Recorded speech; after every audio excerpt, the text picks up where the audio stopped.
Assalamu alaikum. How are you? I hope all of you are doing great and I'm also doing fantastic. It's me Jahid in front of you. I'm a student of Kuala University Department of English. আজকে আপনাদের সাথে চমৎকার একটি topics আলোচনা করতে যাচ্ছি, সেটা হচ্ছে how to start learning English. কিভাবে ইংরেজি শেখা শুরু করবেন। হয়তো অনেকে অনেক ভিডিও দেখেন, অনেকে অনেকভাবে সাজেস্ট করে, আর আজকে হচ্ছে আমি আমার রিয়েল লাইফ এক্সপিরিয়েন্স থেকে আপনাদের কিছু অ্যাডভাইস দেওয়ার চেষ্টা করব। I hope that it will work well. এটা খুব ভালো মতো কাজ করবে যদি আপনি আমার উপদেশগুলো মেনে চলেন। সো কথা না বাড়িয়ে চলুন শুরু করা যাক। আমরা জানি যে for learning any new language, যখন আমরা কোনো নতুন ভাষা শিখতে চাই, definitely we have to follow some tips and tricks. আমাদের কিছু নিয়মকানুন মেনে চলতে হয়। অনেকে হয়তো অনেক নিয়মকানুন বলে, but today I have mention 5 important tricks.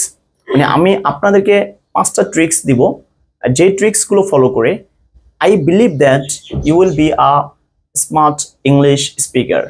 আপনি সাবলীলভাবে ইংলিশে কথা বলবেন। অনেকে হয়তো বলে যে প্রথমে লিসেনিং দিয়ে শুরু করবেন। I don't want to suggest you these tricks at the very beginning. আমি এখানে লিখেছি যে ডিটারমিনেশন অ্যান্ড ডেডিকেশন।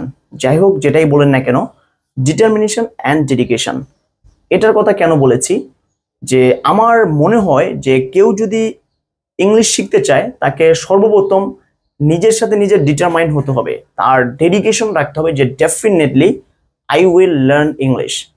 এটা আমি কেন লিখেছি, লেখার পিছনে একটা কারণ রয়েছে। যে আমি যখন ইংরেজিটা শেখা শুরু করেছি, আমার সাথে অনেক ফ্রেন্ড সার্কেল ছিল, অনলাইনেও আমার অনেকে অনলাইনে মানে কল্যাণে অনেকের সাথে অ্যাড হয়েছিলাম, মানে ওরাও আমার সাথে ইংরেজি শেখা শুরু করেছিল, বাট কিছুদিন পরে ওদের কাউকেই খুঁজে পাওয়া যায়নি। সো আমার কাছে মনে হচ্ছে যে যতই টিপস অ্যান্ড ট্রিক্স দেই না কেন, আপনার যদি ডেডিকেশন না থাকে বা ডিটারমিনেশন মানে দৃঢ় সংকল্প বা ইচ্ছা শক্তি না থাকে, তাহলে আপনি কখনোই ইংলিশে স্মার্ট হতে পারবেন না। কারণ হচ্ছে কি, if you really want to speak in English, it takes time and dedication. মানে ইংলিশ শিখতে হলে এটা অনেক সময়ের প্রয়োজন, অনেক ধৈর্যের প্রয়োজন।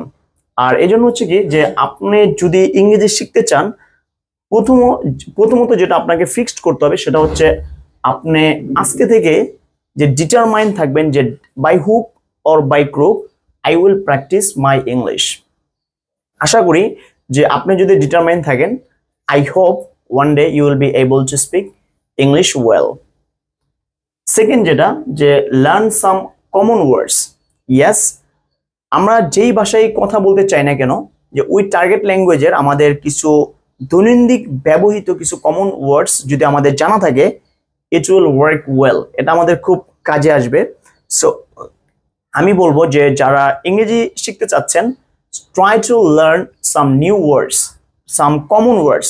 কিছু নতুন শব্দ, কিছু সাধারণ শব্দ যেগুলো দৈনন্দিন জীবনে আমরা ব্যবহার করে থাকি, এই শব্দগুলো আপনি শিখতে পারেন। ইট উইল ওয়ার্ক ওয়েল। এটা শেখার পরে যেটা করবেন, লিসেনিং। প্রচুর পরিমাণে শুনতে হবে। আমরা জানি যে every good speaker is a good listener. প্রত্যেক ভালো স্পিকার একজন ভালো শ্রোতা। So try to listen. নিয়মিত ইংরেজি শোনার চেষ্টা করুন। প্রথমত হয়তো অনেক খারাপ লাগবে, যে আপনি বুঝবেন না, কিন্তু কিছুদিন গেলে I hope it will work well. Next, practice more and more. Yes, we know that practice makes a man perfect. ভাষা শিখতে হলে প্র্যাকটিস করতে হবে, সাঁতার শিখতে হলে আপনাকে পানিতে নামতেই হবে। So try to practice as much as possible. Letter on, read book loudly. আমি এটা সবাইকেই সাজেস্ট করি, আর পার্সোনালি আমিও করার চেষ্টা করি, যে আমরা যখন জোরে জোরে বই পড়ি, তখন হচ্ছে কি আমাদের মুখের একটা ব্যায়াম হয়ে যায়। For our speaking we need 2 types of exercise. One is mental exercise, another is physical exercise. অনেকেই বলেন যে আমার অনেক হেজিটেশন কাজ করে, শব্দ সঠিকভাবে উচ্চারণ করতে পারি না, এক্ষেত্রে আমার কি করার? তাদের উদ্দেশ্যে বলবো যে try to read English book loudly. জোরে জোরে ইংরেজি বই পড়ার চেষ্টা করুন। আশা করি এটা আপনার অনেক কাজে আসবে। সো ইংরেজি শিখতে হলে যেটা প্রথমে দরকার সেটা হচ্ছে ডিটারমিনেশন বা ডেডিকেশন। তারপর হচ্ছে কি কমন কিছু ওয়ার্ড মিনিং শিখবেন। তারপর হচ্ছে লিসেনিং করবেন, আর এরপরে প্র্যাকটিস করবেন যতটা সম্ভব, ভুল হোক সমস্যা নেই, ভুল থেকেই আপনি শিখবেন। আর তারপর হচ্ছে যখন কোনো কিছু পড়ার সুযোগ পাবেন চেষ্টা করবেন জোরে জোরে পড়ার। এইভাবে যদি আপনি নিয়মিত মিনিমাম 6 মান্থ প্র্যাকটিস করেন, I can assure that yes, your language level will go to the next level, পরবর্তী একটা ধাপে চলে যাবে, আপনি ইংলিশে কথা বলতে পারবেন। Thank you so much and I do not want to make it more longer. Thanks for watching. All the best.